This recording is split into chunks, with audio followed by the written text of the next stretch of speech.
Howdy, y'all. I hope you're ready for a trip down to Atlanta because it is the basketball podcast without a name. And that's not the name. We're not being cute about it. But so graciously hosted by Evan on his channel. In tandem, we are covering 7, perhaps more if this is received well, 7 basketball teams in the NBA to preview for their upcoming season. We've already got one in the rear view, and we're headed on down to number 2, the Atlanta Hawks. We're in beautiful Georgia, trying to figure out what's going to happen with this basketball team. So, Evan, thoughts on Atlanta off the top? First thought, expect no accents from me. Second thought, a lot of pieces were recently added, and we haven't seen most of them play since March. So what is this team going to look like? Not from just what will they look like with all the pieces, but what do the pieces that were already in Atlanta look like? Clint Capella was a piece that was added before this offseason. We haven't seen him play for the Hawks, and so on and so forth. It's just a series of question marks up and down the roster. Save for the one guy, Trae Young, who we will talk a lot about. Yeah, I'm excited when we look at this team because they're so confusing to me. I look at them and I see not a mirror, but it's like this wormhole plane that sits between Onyeka Okongwu and Clint Capella and John Collins and Danilo Gallinari and Bogdan Bogdanovic and Kevin Huerter and Cam Reddish. And it just seems, and Chris Dunn and Rajon Rondo and Trae Young. It just seems like there is a guy sitting at the opposite end of the timeline for every position. This team is so confused about what it's trying to be. And it seems like the Hawks just said, buy the talent, bring it to Trae, and let Trae's transcendent offensive mind and ability to create shots figure it out. Let that make it happen. And I thought that was really interesting. I don't know if that's the best way to build a team. I don't know if that's going to make them good in the future. I don't know if they're stunting the growth of a guy like Cam Reddish or a guy like Kevin Huerter or a guy like John Collins or Onyeka Okongwu. That one I have the least amount of worries about. Sometimes big men come in and back up guys. But when I look at that team, I'm confused about what they're trying to do. They put the hammer down from the organization, from the top down. They said, hey, you're making the playoffs or everybody's getting fired. So they're trying to make the playoffs. How realistic do you think that is for this team? How I think about it, like I said in the first pod, we have to think about it in terms of 1 through 6 and then 7 through 10. Because, the first 6 are locks. You have to play you have to find those 4 spots, and then, we can go from there. But here's how I have the tiers roughly. The top is my championship or bust team. It's Miami, Boston, Milwaukee. Then the next tier I have are 3 teams. 2 of them are high ceiling, great unknown. It's Brooklyn and Philly. Those are my great unknown teams. And then Toronto is in that tier. But with them, I know where the floor is. Do I see them making the finals? Not really. And then I have Indiana right underneath them in their own tier because I imagine what their ceiling is. And if they can get what they got last year, then I can imagine what their floor is too. So that's 7. They could be the team that drops off. But the teams in the next tier are Washington with the recent moves and Atlanta, who we're going to talk a lot about. And those are teams that if they get into that play-in tournament, they have the most weapons. So I trust them the most. I expect those are between Indiana, Washington, Atlanta. I expect one of those 3 teams, or 2 of those 3 teams to be in the playoffs. The tier right underneath that, you have Charlotte, made some, similar to Atlanta, made some win now moves. Orlando took massive losses just because Jonathan Isaac is that important. I got to see Cole Anthony up close in 2019 before he played a single college game. I am really impressed by him, but there's so much the Magic have to figure out. And Chicago, they made a coaching move that should lead to some wins. Will that lead to enough wins to make the playoffs? I don't know. And I don't really want to watch Detroit, Cleveland, or New York. So, and they're going to the lottery anyway. So that's how I think about those tiers. Yeah, when I look at Atlanta, I feel similarly to you. In fact, our top 6 is identical. And I think we feel the same way about the Raptors too, is that could they make the finals? I mean, maybe. But you could convince yourself that Philly with Joel Embiid could get to the finals. You could convince yourself with KD and Brooklyn, they could get to the finals. The Raptors with Siakam, while I think he'll have a huge bounce back year, I don't think he represents the same ceiling as like Embiid or as Kevin Durant. And that's okay. The Hawks sitting right on the precipice of being something good. How do they get to a 6 to 8 seed? And the answer is clearly offense. I forgot to mention DeAndre Hunter when I was mentioning the different timelines. He's obviously very good. But we look at this team, and it goes as Trae Young goes, obviously. How capable do you think he is? Because he's not going to change the culture defensively. He's not going to make huge strides defensively. That is one player I'm certain it's not going to happen defensively, not this year. How does he transform this offense with so many disparate parts that are also so clearly talented and have had success scoring the ball elsewhere?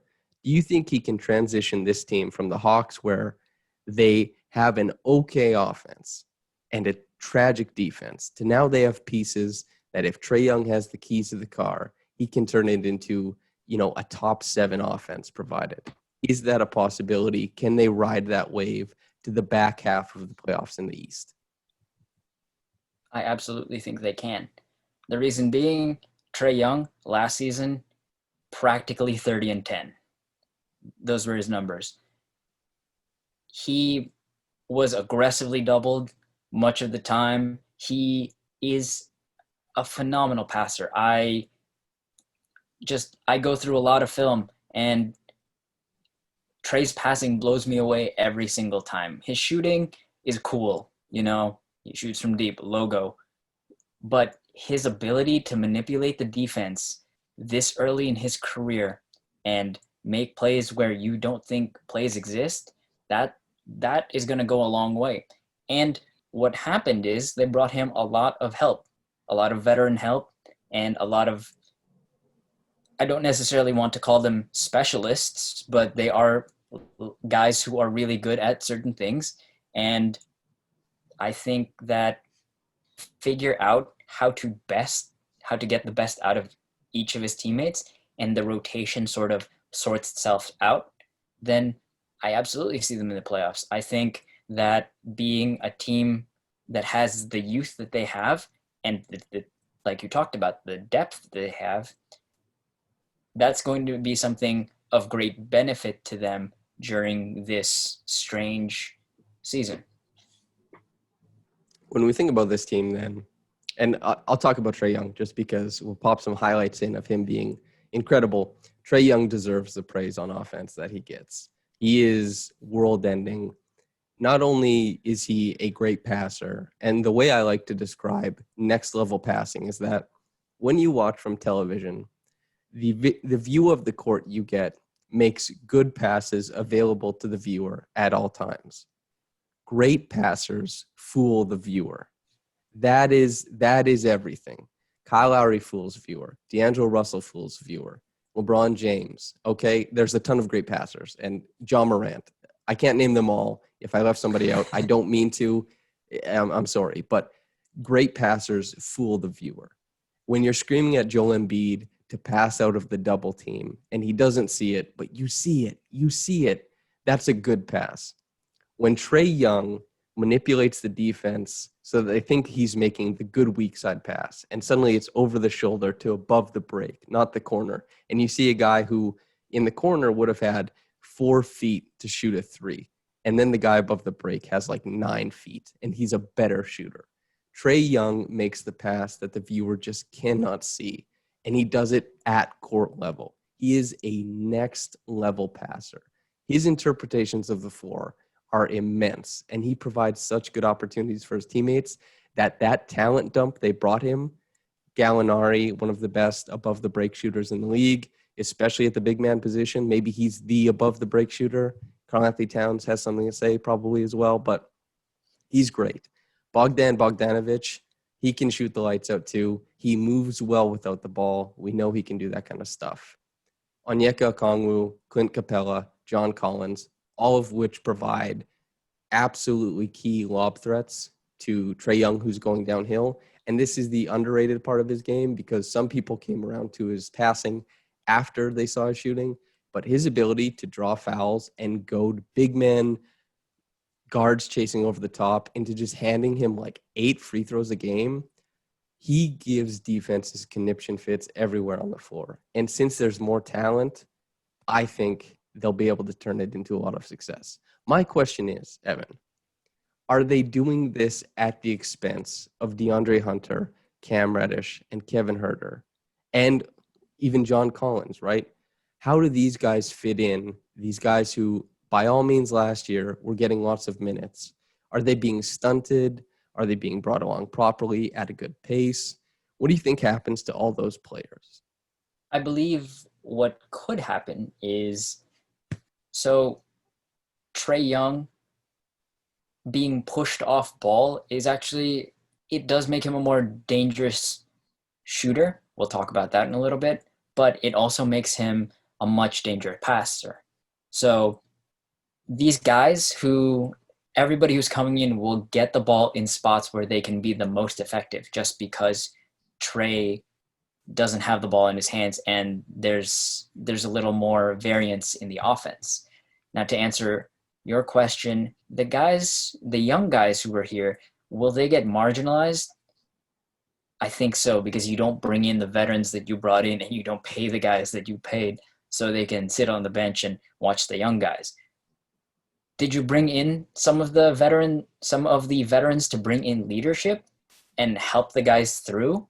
Yes, that's what you brought them in for also.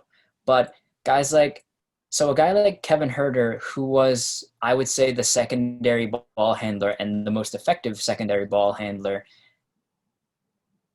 Jeff Teague aside, because Jeff Teague is gone, his growth in that role, you saw it throughout the season last year. And a guy like DeAndre Hunter, who, is he a wing? Yes, he can also guard up a little bit. A guy like Cam Reddish, who you like, I also like him, but I think you like him a lot more. And, during last year's rookie survey, the rookies picked him to have the best career over Ja, over Zion. They picked him, and you weren't allowed to vote for your college teammates or your teammates. He was the guy everybody picked to have the best career or won that vote. So you have those guys, and the frustrating thing about this is we haven't seen them since March, so I don't really know what they look like at this point. But what I imagine is early on, you'll try to massage those minutes and see who meshes with whom and where you fit, because, and we can talk about this with lineups later, there are a bunch of non-shooters on the floor, and there are guys you don't want to play together. But for the most part, those 3 young guys can play any number of wing positions. The most played lineup last year was actually Trae, John Collins, Hunter at the 4, and Reddish and Huerter. So those guys, you can find the minutes at multiple positions, but I think to start things off, you are going to have them be super effective in smaller roles, and hopefully that works for them. Yeah, it's interesting. You talked about how much I like Cam. I think Cam's ceiling is a perennial all-star, or a guy who gets to around 5 or 6 all-star selections. There's so much to like in Cam's game. And just towards the end of last year, he's averaging like 15 and 4 on 47% from the floor, 40% from 3, 80% from free throw line. And he's getting accustomed to the speed of the game. And a guy who's as smooth and as athletic as him, that's exciting to see. You kind of want to let that guy put the rocket boots on and shoot up into space if you can. But he doesn't have that runway anymore, I don't think. Another thing that we'll talk about later, best lineups, closing lineups. If John Collins isn't getting to close and let's say Gallinari is in instead, that's a problem too. DeAndre Hunter, a guy who took almost 5 threes a game last year, shot 35%. By all means, looks like a guy who will legibly space the floor. And as you said, one of the few people on the Hawks who guards at what could be, projected at a plus level. He can guard. On the Hawks, that's important. On any team, that's important, actually, is you want guys to be able to guard. Herter seems like the best player currently, but the guy who will probably be left out as far as opportunities. And a guy who probably would be a candidate to be traded to other teams because he has such a plug-in ability to his game, his reads, his shooting, his passing. You could just plug him into 26 teams right now. He'd find a spot. But the way that they've structured their roster, it seems like maybe if they're valuing ceiling and winning at the same time, he's the guy who gets left out in the cold. I'm not sure. So that's the biggest thing about it, is because you bring in so many guys, there's a logjam at just about every position. There are so many different ways you can play, and it's up to, and unfortunately, Lloyd Pierce and other people on the team or on the staff and front office, their jobs are at risk. So he is a guy who has to figure it out quick, because if this roster underperforms, he is gone. And is that fair?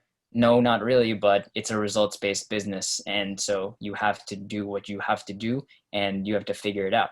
And if that means you have to marginalize the young guys and play the guys who have succeeded or been around in the league, then I can see Lloyd Pierce doing that. Okay. The NBA team is a vehicle.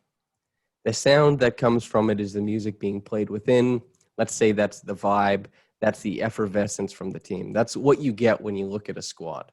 As I've said before, Lowry for the Raptors, Popovich, Duncan for the Spurs. They thought it was going to be Kawhi, Jimmy, Spo, Pat Riley in Miami. For the Hawks, it seems like the guy playing the music, all the sound, all the noise that comes from Atlanta, probably, for better and for worse, is 100% going to be Trae Young, because the team flows with him on the floor. They're going to be an offensive juggernaut, or they're not going to work. That's kind of how this team is structured. We saw it with Chicago last year. Chicago was supposed to be an offensive juggernaut. They weren't. They were better on defense than they were supposed to be, but not elite, and they were not good offensively. How were the Bulls last year? Not good. You have to find an identity in this league. Trae Young provides a tangible offensive juggernaut identity, and I think he sets the tone for the Hawks. I agree. So Trey has actually said this. His favorite song to sing is New Edition's "Can You Stand the Rain?" An ESPN article from back when he was in college said he was mumbling the lyrics of Candy Girl. So he's a pretty big New Edition guy, even though he was born 15 years after the song came out. So he's a guy who you know what to expect from him. And in terms of being the guy who takes as many shots as he can, I talked to other coaches about this. Trae doing what he does or what he did last year offensively means that either the guys in the locker room really, really love him or really, really hate him. And it sounds like they really, really like him, because to do what he does, you have to be a great teammate. To have the fourth highest usage percentile in the league, and per Basketball Reference, like the 30th highest usage rate in a season all time, he's a guy who you go as he goes. He they're going to be tied together because of that trade, but he is like Luka Doncic. The Hawks can go only as far as Trae can take them. And he's a guy who last season he made all the decisions because he had the ball in his hands so much that I think that's going to continue to be how the Hawks are built. Is this is our guy, like you said, give him the keys, he'll drive us. He's driving the car. He also plays the music. wherever he wants to go, whatever he wants to do, this is our guy. But we're here to discuss now the best lineups that we see the Hawks able to put out there. So Evan's picked one. I've picked one. This isn't necessarily what the coach is going to run with. This isn't what Lloyd Pierce is going to do. But it's what we think will have a decent amount of minutes and a good net rating, perhaps even the best. We just think it's going to be a lineup that wins minutes. Every team has them. So for me, I have Clint Capella at the 5, Gallinari at the 4, DeAndre Hunter at the 3, Bogdan Bogdanovic at the 2, and Trae Young at the 1. Evan, you have something different, and I'd like to hear it. I have something slightly different. So whether you think this is a cop-out, whatever, that's fine. I have Collins/Capella, just because John Collins at the center spot, he is also a young guy who I think it would be best if he and Trae continue to grow together. Here are a couple of his numbers. John Collins, pick and roll, 1.312 points per possession, 208 possessions. That's a lot. He's a very effective pick and roll as the roll guy. As a pick and pop guy, he's in the 91st percentile. As a roll guy, very good. As a slip guy, they used it less, but he was very dangerous from that spot. 40.1% from 3, and he only shot 19 corner threes. So, those are the shorter threes. He is a good and capable 3-point shooter. I don't necessarily think that the Hawks are going to embrace the let's get stops. I think whether it's the closing lineup or the lineup they play the most, however you want to look at it, John Collins is the guy, and they're just going to go F it for the defense and just try to score as much as they can. And that's why I say that. We see a lot of things similarly when we watch basketball. John Collins is actually, even though he was left off my 5, my favorite player on the Hawks. I love John Collins. He kicks major ass. He's a demon offensively. As you listed, his accolades, his numbers there. He is a very good offensive big man. As you said, you think the Hawks will probably embrace that offensive identity, and they're just going to go full speed ahead. 125, 122 offensive rating for that lineup. You outscore teams. That's how you're going to do it. That's a possibility.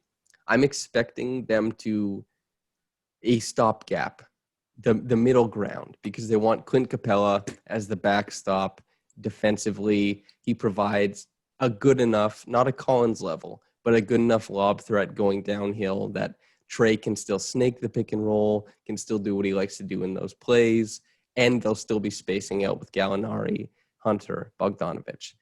I think it's tough to view what is too much offense, right? Because the Warriors did it. They did, ostensibly, the team with Kevin Durant was a better offense. It weathered the storm of the playoff pressure cooker better. In the regular season, it wasn't a better offense than when Kevin Durant wasn't on the team, because it was just about maximizing this one player. I think that there's a middle ground to find there. I'm not sure if it's with Collins. I'm not sure if it's with Capella. You chose Collins. I chose Capella. I think it'll be one of those lineups. I would not be surprised if it's yours.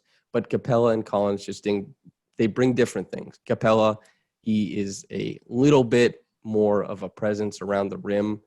Collins is a vastly better offensive player, and Capella a markedly better defensive player. It remains to be seen. And there's 3 players that aren't related to our best lineups, but 3 players that we should talk about before we get out of here. Chris Dunn, Rajon Rondo, Onyeka Okongwu. The 6th overall pick in the draft for Onyeka Okongwu. Rajon Rondo just had the playoff Rondo to end all playoff Rondo series to clinch the championship. And Chris Dunn, a defensive player of the year level defender who can't get enough minutes on the floor because he is very lackluster offensively.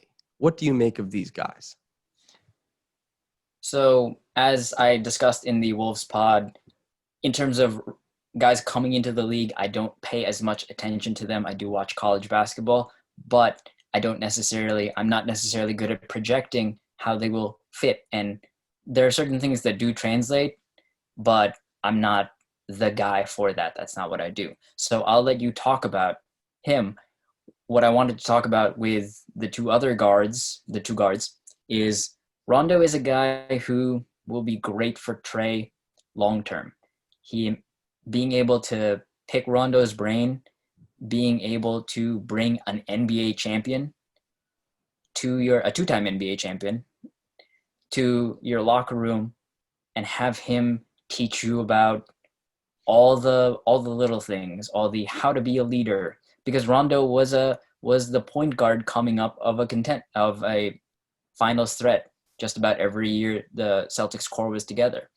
He knows the pressure that being the guy with the ball in his hands brings. So will Rondo come into the season, the abbreviated offseason, because of the abbreviated offseason, will he come into the season as playoff Rondo? I doubt it. I think he will ease his way through the season. I think he averaged 20 minutes with the Lakers. In reality, it was like 15 to 18, with those last couple minutes being break in case of emergency in must-win games or games where guys were out. So Rondo is a non-shooter, but he's a great defensive presence. Rondo is a guy when he's on the floor can push Trae off the ball, and I've talked a lot about that. Chris Dunn, very similar. Similar in the sense that he can push Trae off the ball a little bit, just because he can have the ball, he can bring the ball up. I don't trust him to make decisions, but just bringing the ball down, it's not that hard. But what he can bring defensively is, I would say it's game changing. You can put him on anybody 1 through 4. He can punch up at the 4, but 1 through 3 for sure, and he will ruin that person's day. So he is a very, very, very capable defender, and a dangerous one, and one you can just unleash and say, stop this guy. So the problem with that is he's a non-shooter. Rondo's a non-shooter. Okongwu and Capella are non-shooters. So you have to limit those minutes where ideally you'd only want one of them on the floor at any given time. You can tread water with 2 of them on the floor, but you certainly can't have 3, right? The guards and a big. You can't have those lineups, and that sort of complicates how you play. Yeah, I found it very interesting that they signed Rondo and Chris Dunn. I thought it would just be one of them. I know Chris Dunn is only signed at 5, but 5 seems like a lot for a flyer on a guy. Even because Chris Dunn, obviously, they must be envisioning a world where they can play him in tandem with Trae Young, or Rondo in tandem with Trae Young. There's no way they went that deep at the point guard position without any ideas of combo guard situations. Chris Dunn, in the regular season, I don't know if he'll get more minutes, but I expect him to be a better presence and player on the floor for the Hawks than Rajon Rondo. I mean, Rajon Rondo, as we know him in the past 5-6 years, has not really been a super effective regular season on-ball guy. It's just that hasn't been what he's brought to NBA teams. In the playoffs, provided they make it, Rajon Rondo has had a good amount of success punching up at higher seeds as a ball handler. He's very affecting. So that remains to be seen. Okongwu, the fit next to Trae makes so much sense. The logjam doesn't. But Okongwu is, think of Clint Capella. It's weird that they're on the same team, but Clint Capella, in his heyday as a rim defender with the Rockets, he's good at limiting lob threats on the other side of the floor, and he's long and a good rim defender. That's how I see Okongwu, and he's more rangy defensively too. So I see Okongwu as a paint defender rather than just a rim defender. I think that's something he'll become this year when he's getting used to the NBA speed in a short off season. I'm not so sure, but I like that they grabbed him. I think he fits well next to Trae Young on offense, especially since he'll be able to bump up defense in the future. But for now, I'm not super sure how they use him, but I thought Okongwu was the best big man in the draft. I thought he was better than James Wiseman. So them picking him at 6 and bringing him onto an overloaded front court, I mean, you just bring on talent if you want to. And Okongwu, big men take a little longer to develop. So I'm happy they made that decision. I like him being next to Trae. Capella's not going to be there forever. So I actually like it quite a bit. Okay.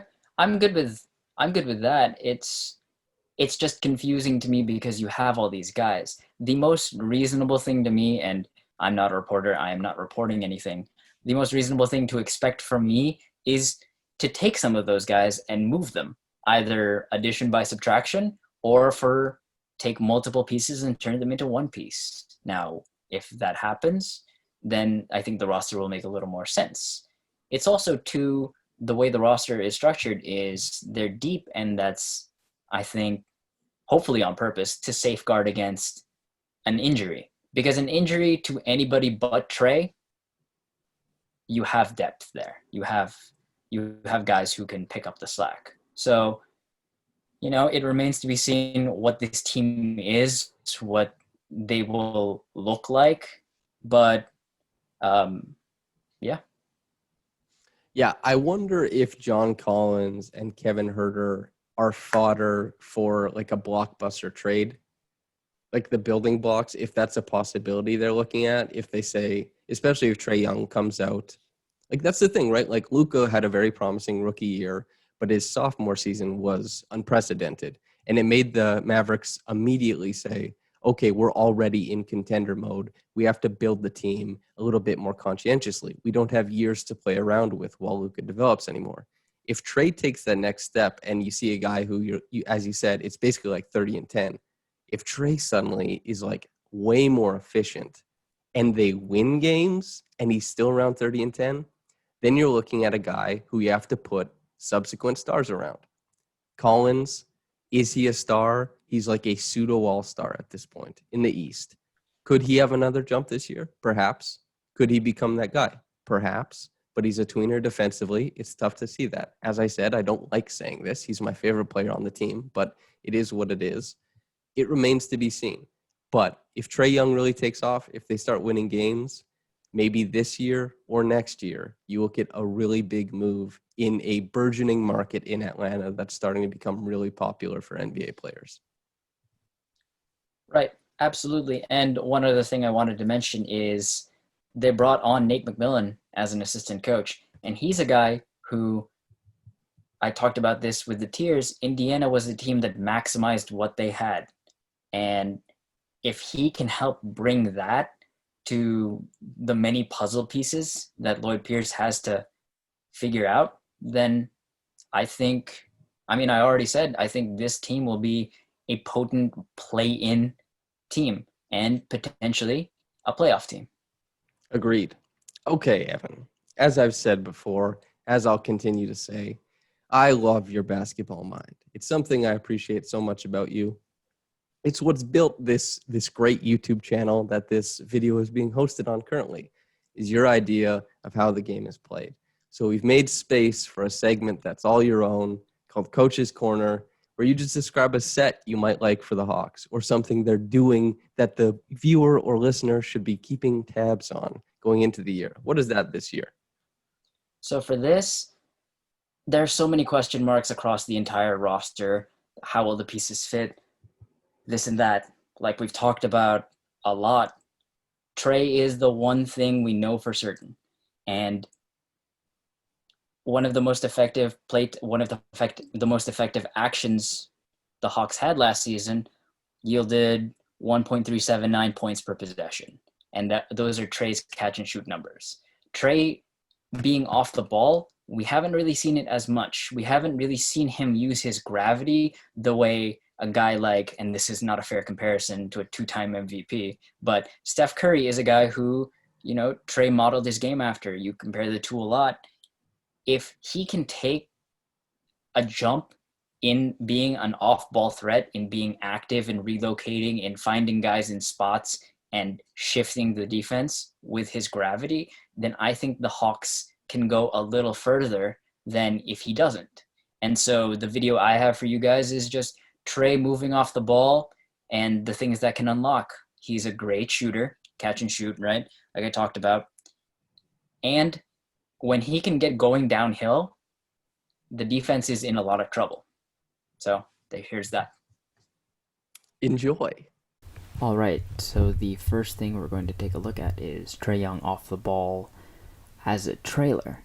Pretty simple, not a whole lot to explain besides the fact that he can just come in, he can step into a shot, take a dribble if he rhythm dribble if he needs to, and he'll let it fly, and he's a devastatingly good shooter when in these situations. To get the ball, second chance, and Trae's long one is good. And with that, the Rockets will take a timeout. Hawks trying to scrap their way back into this one. Parker to Trae, long three, bullseye. Next thing we're taking a look at is Trae finding space, whether he's cutting to open space or navigating what looks to be a Brooklyn zone on the sideline of the bounds, or here just a very, very quick, just he'll inbound it and get it right back, splash it down, hand in his face, and he's very good at finding space. Got to be open. Good find. Further trap, Young, deep three. Who finished hard at the rim. Trae.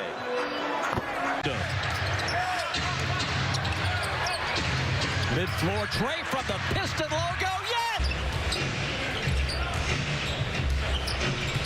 Trae, stop and pop, yes. Jabari, driving in.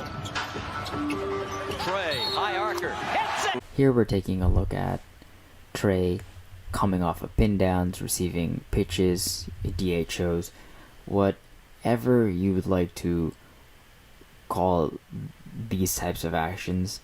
It's basically a chance for Trae to let go of the ball, for his defender to relax a little bit, and then for him to get it right back and just boom, make you pay.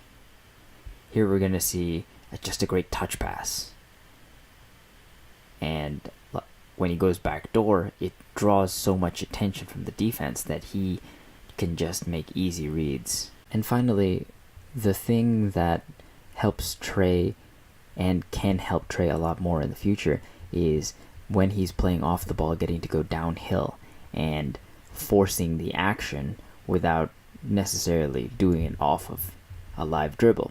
And so when he's in these situations, he puts so much pressure on the defenses because he's such a threat as a scorer and a threat to draw fouls that the defense has to kind of decide, am I bodying him? Am I backing off? I feel like that's the Hawks, man. I feel like we hammered it in. I feel like we got a team down. And in like 40 That's minutes. an easy shot for him. Ooh. Any exiting words that you'd like to leave behind for the viewer? So be on the lookout for a few Hawks videos. Like I said, I don't necessarily know if my takes will be right, but it's not from a lack of watching film. I watched a lot of film. I'm going to go through it. I have a couple of videos planned. Yeah, so just be on the lookout for a lot of Hawk stuff. And also, be on the lookout for Samson Folk. We'll have our social here. You can reach out to us, but he is a fantastic writer. I'm not just blowing smoke. I really do enjoy his stuff. When it comes out, I find time to read it. And he's a smart guy and a good friend, and I really enjoy our conversations, and hopefully you guys do too. Yeah, and before we go, once again, a big thank you to Evan for allowing me some space to just kind of nudge in for conversations on a channel that he's crafted over the years that I found years ago and was like, I love that this guy puts these videos out. And now we do a little podcast together. And if this was, let's say you're a Hawks fan, which maybe you are, probably you are, we'll touch on them throughout the year. We're doing a weekly podcast during the season. If Trae is killing it, we'll be talking about Trae too. So if you want to hear about other teams and you just like Evan's channel, great. If you're a Hawks fan and you want to hear us talk about the Hawks, keep tuning into the podcast. Look at what's in the description. If the Hawks are doing good things, we'll cover it. And if you like our takes, that'll be there too. So thanks for tuning in.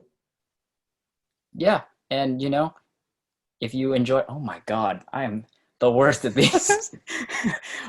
We can keep this in. I'm not a veteran podcast guy. I'm just diving into this because I enjoy conversations with Samson, and I think he has a great basketball mind. So please feel free to reach out to me, tell me what I could be doing better. And, you guys are going to continue to request videos anyway. Those will continue to get made in addition to this. So thank you for tuning in. All right. Peace out.